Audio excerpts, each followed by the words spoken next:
Hello and welcome to day 3 of the CoronaBLOG.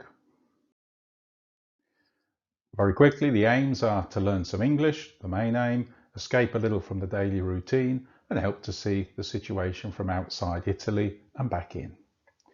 Very quickly, my name is Mark Brophy, some information about myself and up-to-date information about my life in Italy.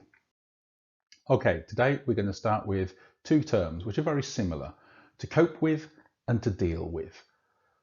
To cope with is used with stress. How do you cope with stress? Or in work, how do you cope with an increase in demand? How do you cope with an increased request for? So here's a typical picture: to cope with stress.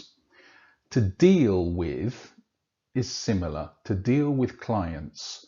Who deals with compliance in your firm? To deal with lots of different situations. Key terms: to deal with, to cope with. Some examples: to deal with, many of whom, meaning many of people. Here's an example from the newspaper today.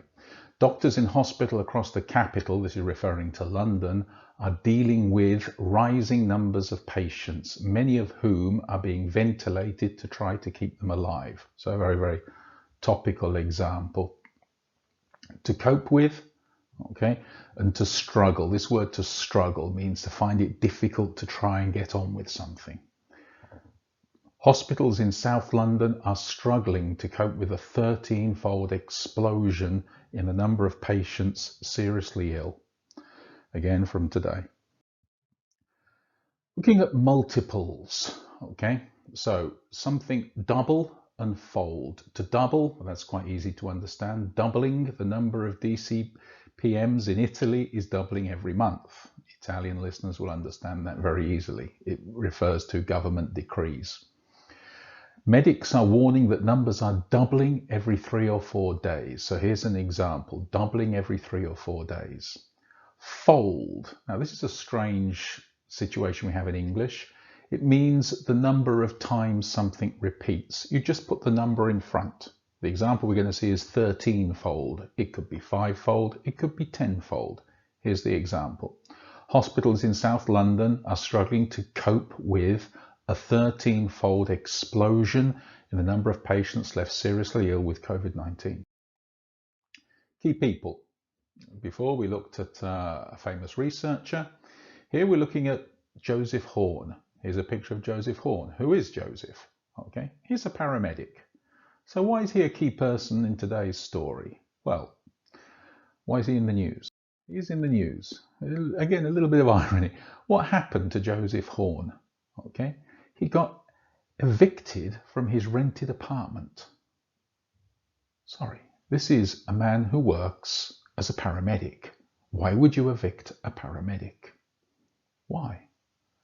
So Joseph copied an email, or a text exchange with his landlady, and it turns out she was worried that he would infect her house. So she evicted him.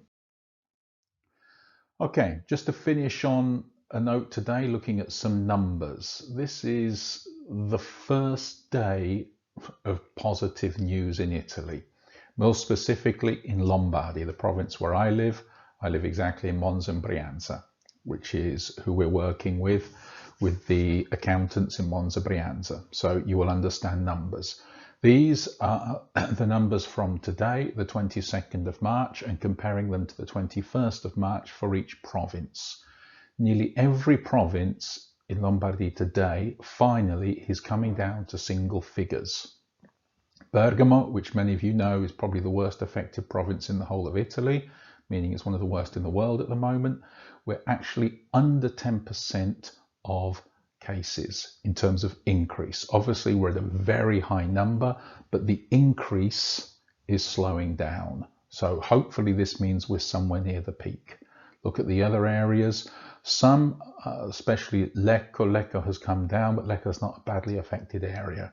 One of the other badly affected areas is Brescia. So Brescia is showing a slowdown in the increase. This means it's still increasing, but not as much as before. Okay.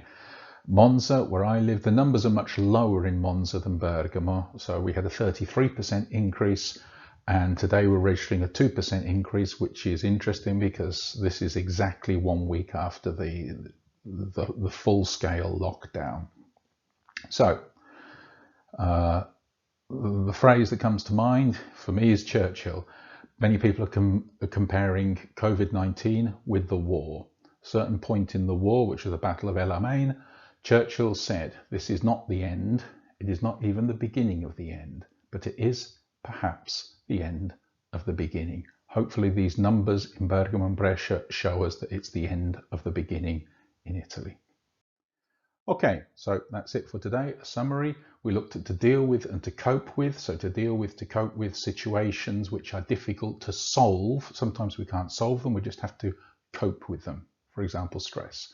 Multiples. We looked at fold, 13-fold, and we looked at doubling. David Horn, who was unfortunately evicted because he works for the health service. And in Lombardy, we saw what we think is some good news. Thank you very much. That's all for today. Bye-bye.